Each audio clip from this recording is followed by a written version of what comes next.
Bienvenidos a Tecnófagos, devoradores de tecnología, y el día de hoy el menú nos trae: Meta cierra su app de videojuegos. Sí, tenían una y ya la cerraron. Vamos a hablar de catfishing, o cómo usar el amor para estafar, ahora que está tan de moda no estafar, sino reportarlo. Probando. El ejército de Estados Unidos prueba tecnología de realidad virtual. Les vamos a platicar un poco de cómo es esa experiencia.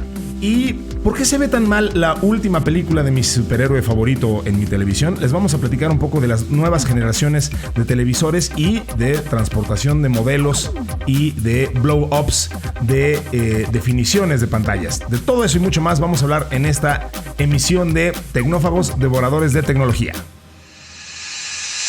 Kio Networks presenta el podcast de Tecnófagos, una mesa de alta especialidad servida para ti en 3 tiempos. Acompaña a Ricardo Maza y Bernardo González, 2 especialistas en masticar información tecnológica para ti. Prepárate para devorar junto a los tecnófagos todas las noticias de las innovaciones del momento. Pues recuerden mandar sus temas de interés a tecnófagos@kionetworks.com. Ahí con mucho gusto los escucharemos, los leeremos, les daremos respuesta y salida a todos esos temas. Los que hacemos Tecnófagos, no solamente la parte de producción, sino este servidor de ustedes, Ricardo Maza, y desde luego Bernie González, que hace la tarea de informarse arduamente siempre para traer la tecnología a flor de piel. ¿Cómo estás, mi querido Bernie? Muy bien, muy contento de estar aquí nuevamente en otro episodio de Tecnófagos, listos para devorar estos platillos. La entrada de hoy: una fresca selección con las noticias del momento. Vamos a platicar entonces de Facebook. Bueno, Meta cierra la app con la que pretendía competir con Twitch, que sabemos que es de Amazon. Pasó bastante de noche este esfuerzo, y la verdad es que a mí me sorprendió un poco porque yo creí que iban a hacer muchísimo más ruido. Ahorita que estoy revisando los datos, el app de Facebook Gaming, tenía desde el 2018, y bueno, ya anunciaron que va a dejar de funcionar definitivamente el próximo 28 de octubre, o sea que ya muy pronto. Y bueno, emitieron un comunicado donde esencialmente dijeron que, muy honestamente, no logramos los objetivos que estábamos buscando con esto, y pues a otra cosa mariposa. Un informe de audiencia realizado por Streamlabs a finales del 2022, Facebook Gaming apenas suponía el 7.9% del total de horas de streaming de juegos vistos en internet. Twitch arrasa con el 76.7% de la audiencia en ese mismo periodo, y seguidos de lejos por un YouTube Gaming con un 15.4%. Meta no es el primer gigante que cae a los pies de Twitch. En julio del 2020, Microsoft ya había cerrado su alternativa de streaming Mixer, que tuvo incluso peores resultados que los de Facebook. Ese sí, la verdad, ni siquiera me había enterado que existía. Entonces, aquí, Bernie, digo, independientemente de la noticia en sí, lo que me llama muchísimo la atención es lo importante que es poder encontrar un nicho, en este caso del lado de Twitch. O sea, porque parecería que YouTube es el lugar natural en donde podrían vivir los streamings de videojuegos, y además le están apostando a ello. Y sin embargo, Twitch, pues sin realmente ser un medio especializado y haber surgido prácticamente de la nada, pues son ahora dueños, amos y señores de ese mercado muy específico, y vaya que lo han sabido explotar, ¿no? Totalmente. Y fíjate que en la industria, sobre todo en las tecnologías, todo el tema digital, este fenómeno es bastante recurrente, ¿eh? No solamente es de estas plataformas de videojuegos.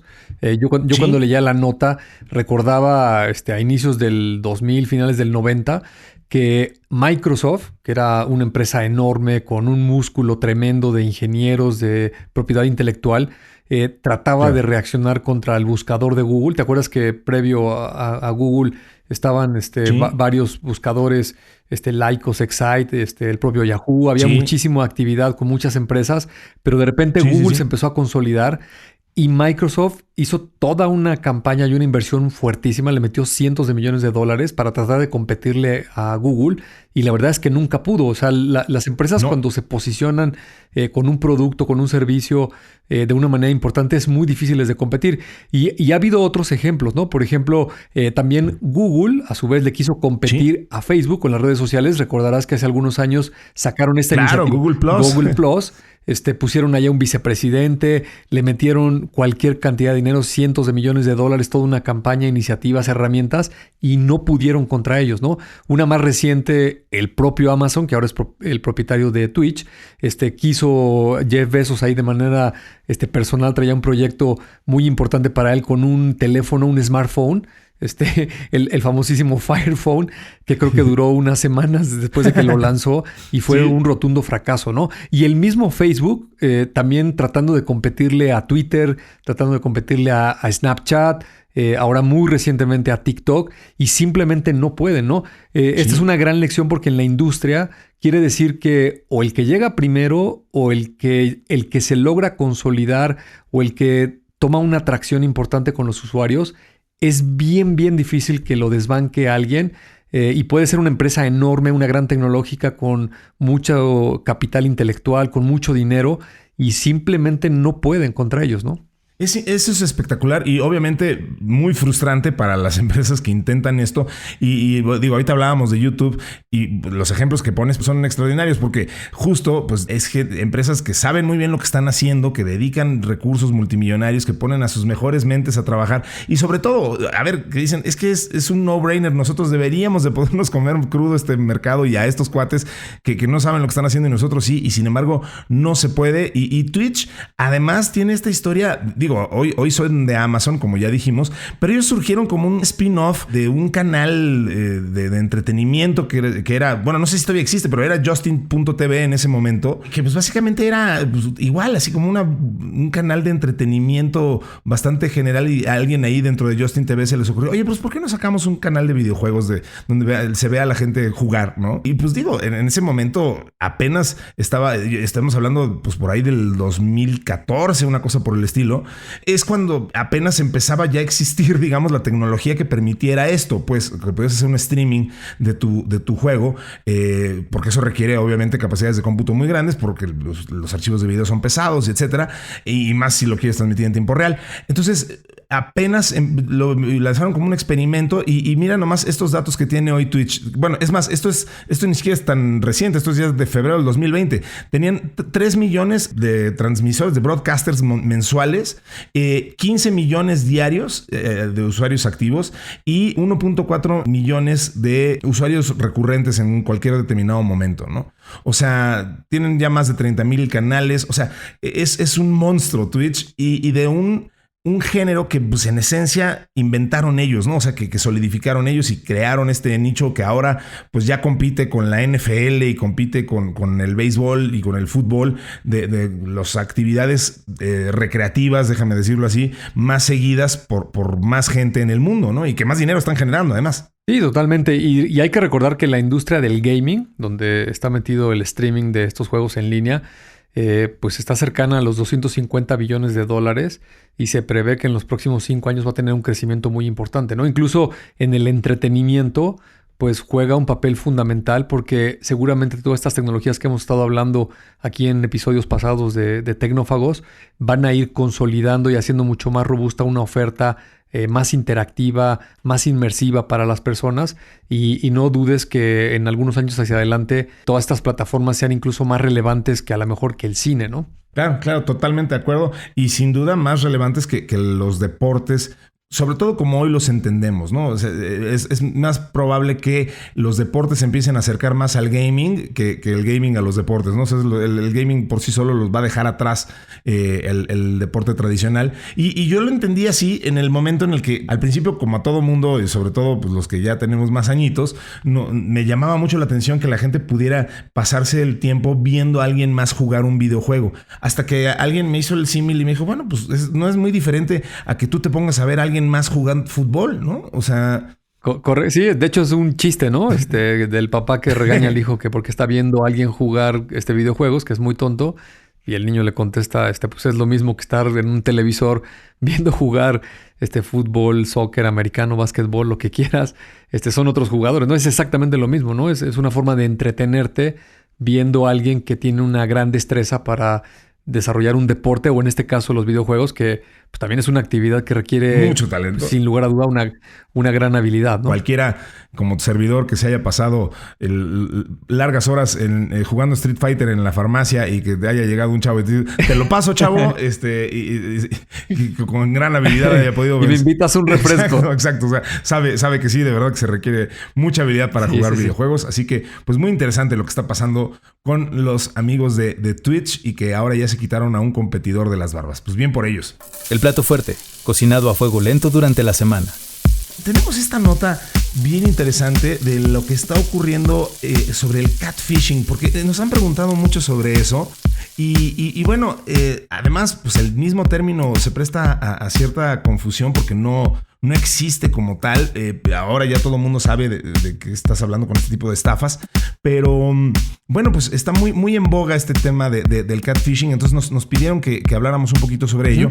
Y viene mucho al caso porque Netflix acaba de estrenar una historia de un deportista que casi arruina su carrera al caer en un engaño en las redes sociales. Sí. Es el documental que en español le pusieron el muy bonito nombre de Secretos del Deporte, la novia que no existía. Y bueno, pues es un ejemplo de catfishing en redes sociales. Es la historia de Manti Te'o, un jugador de fútbol americano que estando en el mejor momento de su carrera, pues lo atraparon ahí en un escándalo que resultó ser una mentira. Y mira nomás qué cifra. O sea, el año pasado en Estados Unidos 24,000 personas informaron haber perdido colectivamente $1,000 millones en estafas de catfishing romántico, ¿no? O sea, evidentemente esos son los que se reportan. Imagínate cómo está la cosa, ¿no? Entonces, pues digo, obviamente es un tema muy serio, muy delicado, que involucra el robo de identidad, evidentemente es ilegal, y que del que estamos viendo cada vez mayores ejemplos y más, desafortunadamente, más destreza de parte de los que lo logran, los que lo hacen para engañar a la gente, ¿no? Sí, totalmente. Fíjate que yo estuve leyendo de la nota y el problema del catfish es que, digamos, hacerte pasar por alguien, que es de lo que se trata, personificar a otra persona y engañar a otro individuo, no está tipificado como un delito per se, ¿no? Es como hacerle una broma a alguien. Obviamente, si esto lo llevas al tema de una estafa o de hacerle algún daño psicológico, físico, etcétera, pues sí se perseguiría el delito. Entonces, eso lo hace todavía más complicado, ¿no? Aquí también hemos hablado mucho de cómo la sociedad en general, pues cada vez pasamos más tiempo metidos en redes sociales, en aplicaciones, tenemos una vida activa mucho más digital que lo que hacíamos en el pasado, y pues esto es una gran amenaza, ¿no? Si no estamos pendientes de quién nos está contactando, a quién nos encontramos que aparentemente es alguien casual, un recomendado de un amigo o que cayó de repente por ahí, y no nos hacemos estas preguntas de, oye, ¿y esta persona de dónde salió? ¿Por qué me está buscando a mí? ¿Por qué es tan amable? ¿Por qué es tan simpático? ¿Por qué dice que le gusto? Etcétera, etcétera. Pues sí, podemos tener problemas, ¿no? Y fíjate que hay una serie de pasos o recomendaciones, son como tips para tener cuidado. Si alguien de manera digital en una red social cae con una de estas personas, a lo mejor es una persona totalmente normal y después se la puede encontrar en la vida real y no tiene ningún tema, sí hay unos signos muy puntuales de los cuales poner atención, ¿no? Uno de ellos es si esta persona se niega constantemente a hacer una videollamada contigo en tiempo real, pues seguramente es que está ocultando algo. Normalmente estas personas, cuando les dices, oye, ¿por qué no nos vemos en un café o en un parque o en algún lugar? También te dan cualquier cantidad de pretextos y recurrentemente no lo quieren hacer, pues es otra señal de que algo puede estar haciendo raro esta persona.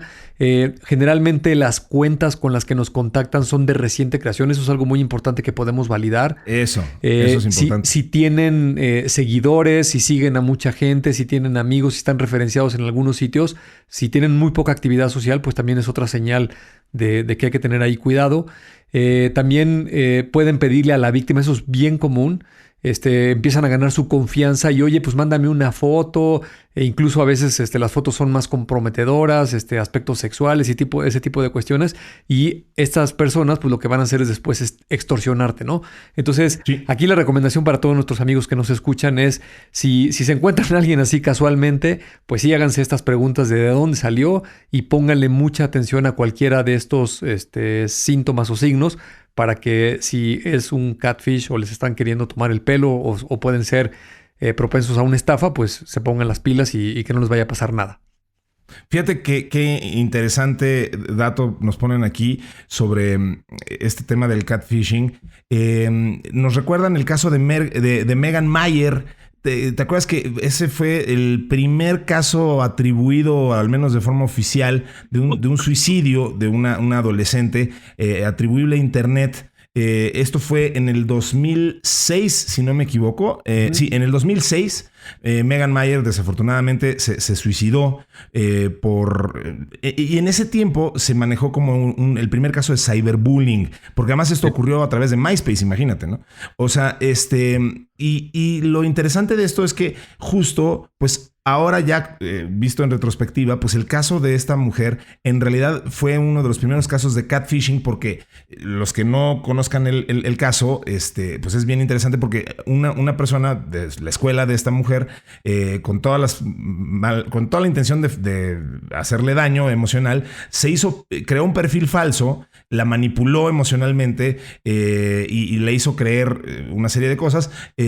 Y bueno, esto fue una de las cosas que lamentablemente desencadenó esta reacción tan terrible de parte de esta mujer. Entonces, justo uno de los primeros casos que hubo trágicos de internet, al menos en redes sociales, pues en realidad fue un caso de catfishing. Así que desde ese entonces ya venimos arrastrando eso.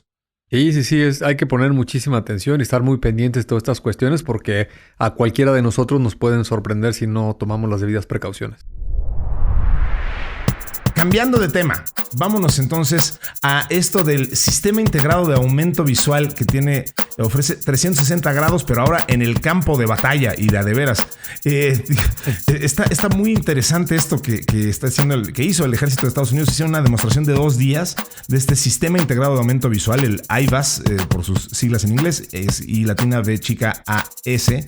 Que se utiliza junto con sus vehículos blindados Stryker, ofreciendo a todos, desde los conductores hasta los pasajeros, una conciencia situacional de 360 grados en el campo de batalla. O sea, a ver, Bernie, necesito tu ayuda aquí porque lo que entendí es que, o sea, les pusieron unos HoloLens 2 de Microsoft a los soldados a las personas que iban en este vehículo. Sí. Y entonces te dan una especie de vista 360, como si estuvieras afuera del vehículo, y puedes tener pues datos ahí en un heads-up display y estás obteniendo información en tiempo real sin necesidad de abandonar pues la protección del vehículo. ¿Sí estoy bien? Sí, totalmente. Mira, déjame darte un poquito de contexto porque es importante. Estos dispositivos, los HoloLens, manejan un concepto que se llama realidad aumentada. Tienen una especie de mica con la cual puedes ver como si tuvieras unos lentes.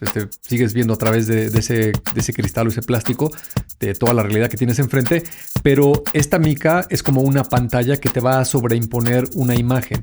Entonces tienes la habilidad de tener las dos cosas al mismo tiempo, ¿no? Puedes estar viendo lo que está enfrente de ti y en algunas partes de la pantalla pues vas a ver algunos datos o algún gráfico, alguna información que te pueda servir de ayuda dependiendo de lo que estés haciendo, ¿no? Algo también muy relevante es que el gobierno de los Estados Unidos, la parte de defensa, decidió invertir en marzo del 2021 y le otorgó este contrato a la empresa Microsoft. Nada menos y nada más que la compra de 120,000 de estos dispositivos que se llaman HoloLens. No son exactamente la versión que vende Microsoft. Estos dispositivos, si alguien tiene curiosidad, están a la venta, cualquiera los puede comprar, cuestan más o menos unos $350, $400, son un poco costosos, pero la verdad es que tienen grandes prestaciones y capacidades técnicas para manejar esta realidad aumentada, ¿no? O realidad mixta, que le llaman muchas personas. Ahora, una vez que los compró el ejército, no son exactamente la versión comercial, es una versión modificada y tiene otra serie de servicios incorporados. Los 120,000 el heads-up displays que compró, pagó por ellos $22 billones. Esto, si hacen la división, les va a dar un costo por unidad más o menos de $200,000. O sea, hay una enorme diferencia entre los $350 que puedes comprar en la versión comercial y los $200,000 de estos dispositivos que son para los soldados. Y lo que pasa es que incluye un contrato por muchos años donde le van a dar todo el equipamiento de estos dispositivos, incluye reparaciones, reposiciones por daños, y también acceso a muchos otros servicios de Microsoft, como por ejemplo servicios en la nube, donde están sistemas de inteligencia o de información que puede utilizar el gobierno americano, ¿no?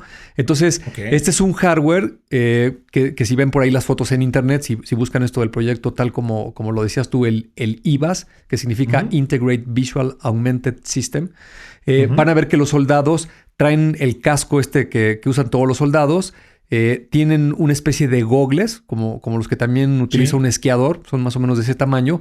Y en la parte superior del casco hay una barra de plástico que está agarrada con unas bandas, con un resorte, y tienen una serie de cámaras y sensores que le permite precisamente al soldado estar ubicando pues, imágenes, audio, cualquier cantidad de información en el campo de batalla, ¿no?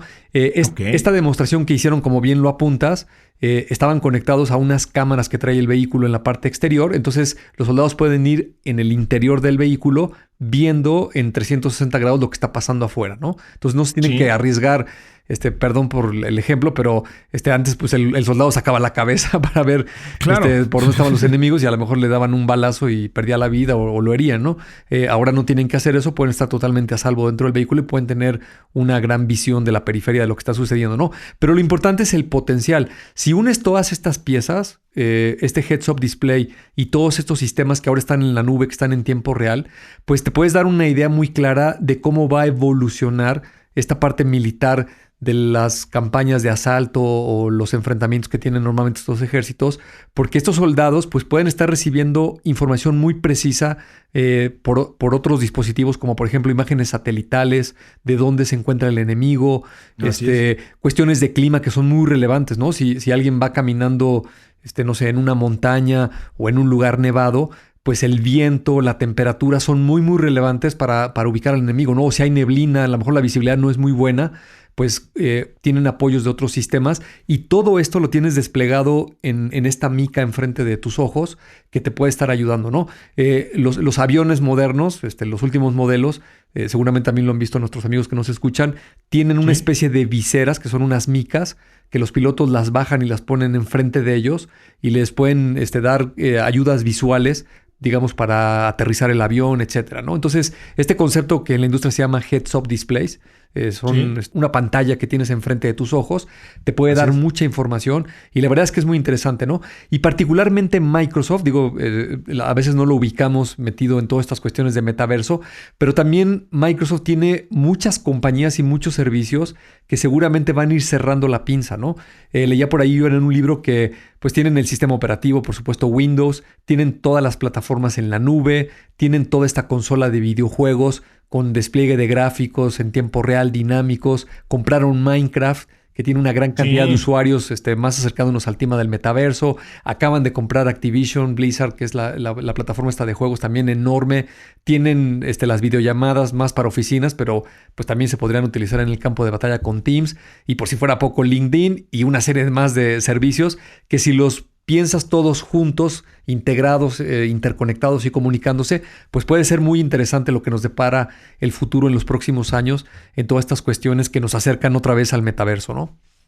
Nos acercan otra vez al metaverso, además con una visión bastante holística, como bien estás describiendo, porque justo eso es lo que esperas y lo que los usuarios eventualmente vamos a requerir de la Web3, ¿no? O sea, es esta capacidad de tener diferentes dispositivos conectados, pero todos con un solo enfoque, de dar una sola fuente de información. En este caso, pues le estamos dando un enfoque militar, pero lo que es cierto es que pues también la industria de la guerra o la industria militar, pues siempre ha servido en gran medida para eso, para probar ahí condiciones extremas de tecnología que luego se utilizan en la vida civil, ¿no? Totalmente, pues mira, la aviación no se hubiera desarrollado como se desarrolló si no hubiera sido por las dos guerras mundiales. El Internet no existiría si no fuera una preocupación bélica de ARPANET y todos estos organismos de los Estados Unidos de qué pasaría si hubiera un ataque nuclear y una guerra de magnitudes devastadoras, pues tendrían una necesidad de comunicarse y justo de ahí sale el Internet, ¿no? Entonces, dentro de lo malo que trae una guerra, porque evidentemente no está padre que la gente esté peleando y matando entre sí, pero digamos que en cuanto al desarrollo de la ciencia y la tecnología, pues sí le mete una aceleración bastante importante. Así es. Pues muy interesante esta nueva forma de poder hacer una incursión. Este experimento que hicieron de 2 días, el hacerlo en cualquier otra circunstancia hubiera requerido, aquí lo que dicen es, bueno, la fuerza de una empresa pequeña, ¿no? O sea, nada más lo que involucraba hacer una incursión de 5 soldados a un punto caliente, como dirían en ese argot. Sin embargo, pues gracias a este sistema, los grupos más pequeños pueden realizar operaciones así de complejas sin perder el ritmo y a un costo verdaderamente mucho más accesible. Ya habíamos hablado también que otra de las aplicaciones que le están dando el ejército de Estados Unidos, en este caso en la Fuerza Aérea, es capacitar a pilotos y a mecánicos sin necesidad de gastar en aviones, utilizando simplemente recreaciones y modelos en realidad virtual, pues para que puedan familiarizarse con los distintos modelos de aviones, insisto, sin tener que tener el avión en sí, ¿no? Entonces, pues nada más y nada menos que esos son el tipo de aplicaciones muy interesantes que le están dando a estas nuevas herramientas en el ejército, en particular, en este caso, el ejército de Estados Unidos. Siempre queda un espacio para el postre.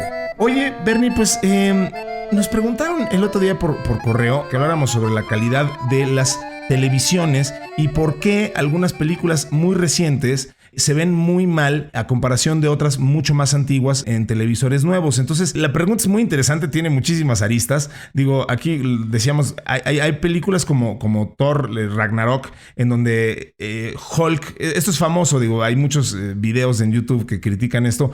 Cuando lo ves en la tele, se ve como una figura de acción de plástico. O sea, se tradujo muy mal el CGI, las animaciones hechas en computadora de esta película, se tradujeron muy mal a la hora de pasarlas a la pantalla chica, digamos. Y aunque en su momento en el cine se veían gloriosas, por eso el ejemplo de Marvel, que pues obviamente gastan muchísimo y son referente en efectos especiales, en particular en los generados en computadora, no siempre es así. Y entonces es muy chistoso que veas en una televisión una película y que tenga este feeling que luego es difícil de definir, pero simplemente se ve raro, se ve extraño cuando lo ves en un televisor. Entonces, eso nos llevó a traer esta nota en la que hablamos de los televisores de 4K y de justo cómo el 4K en particular vino a ser una revolución que no ha sido fácil fácil adaptar sobre todo para las casas productoras, porque pues muchas películas se seguían haciendo, se siguen filmando hoy a la fecha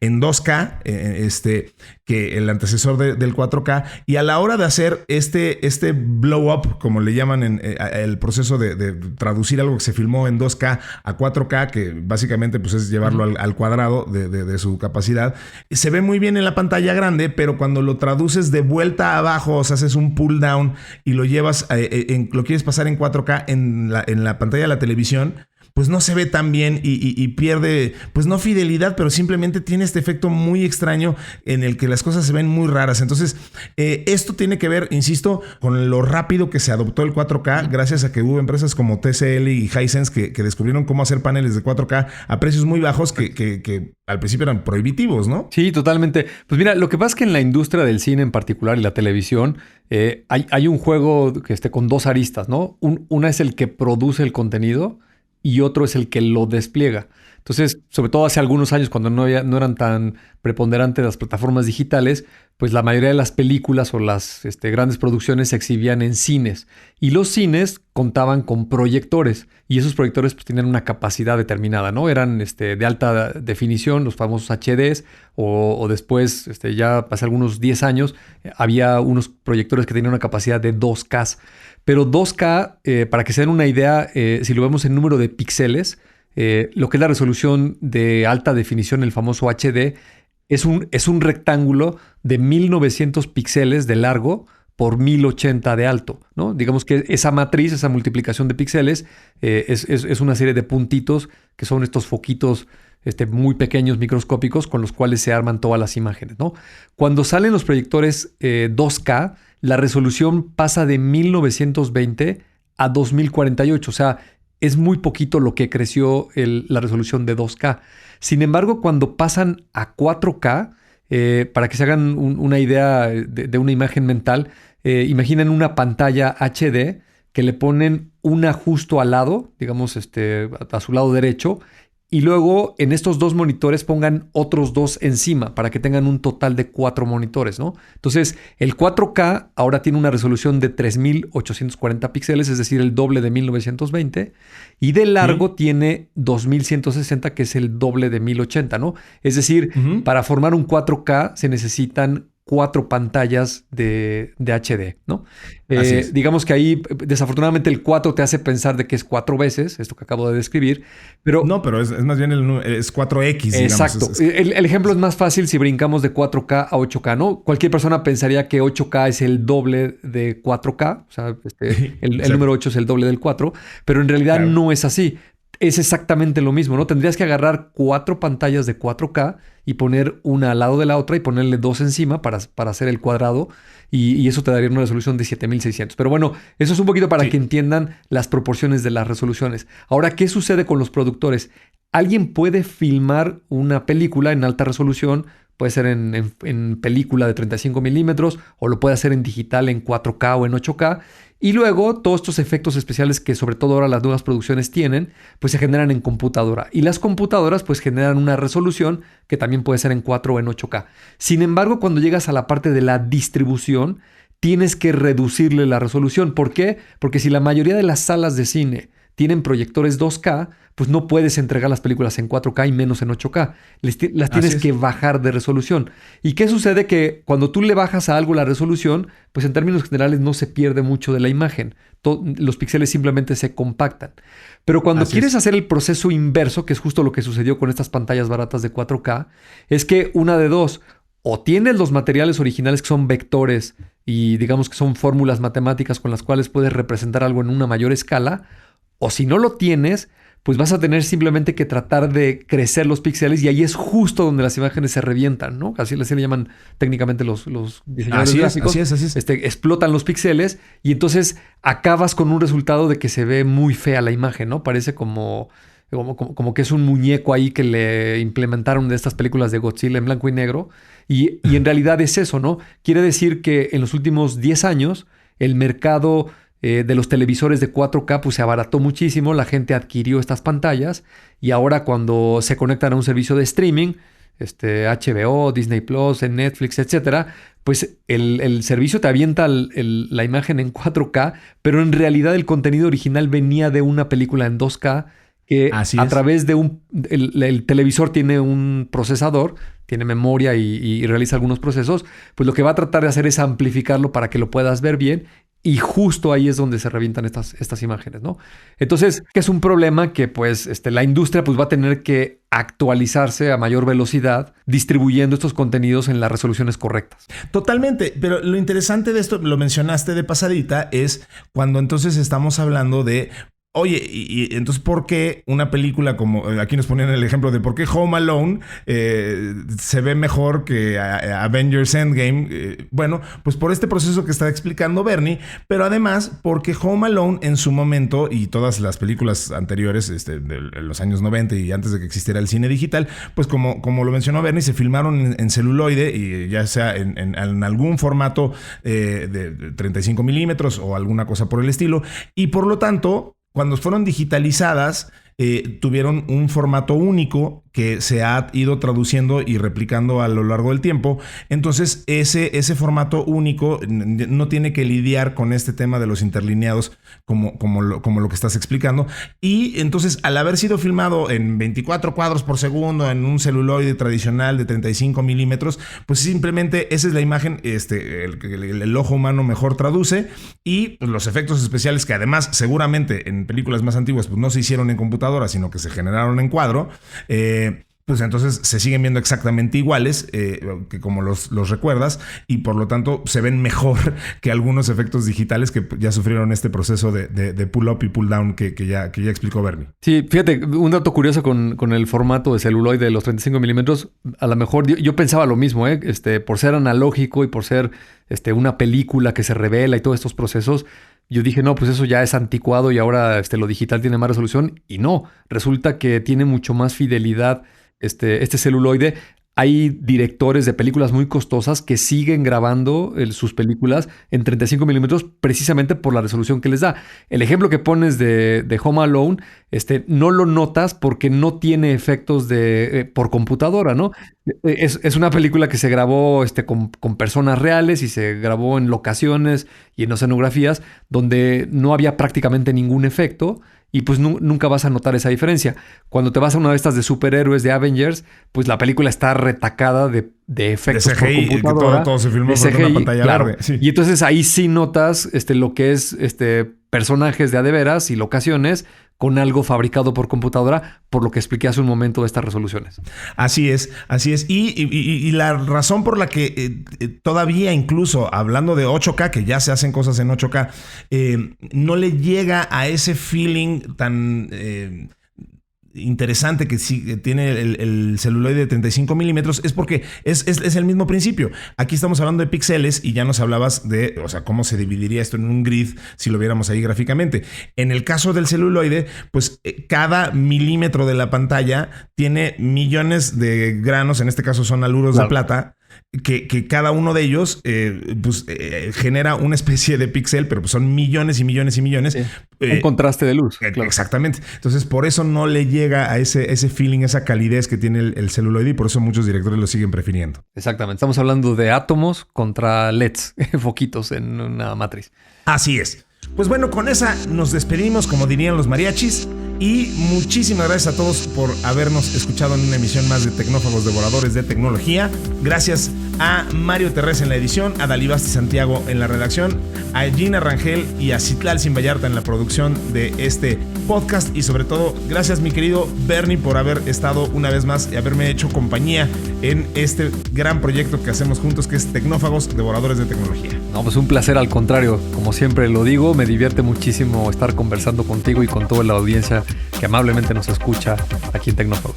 Pues será hasta la próxima emisión. Gracias por haber estado con nosotros en una emisión más de Tecnófagos Devoradores de Tecnología. Hasta pronto.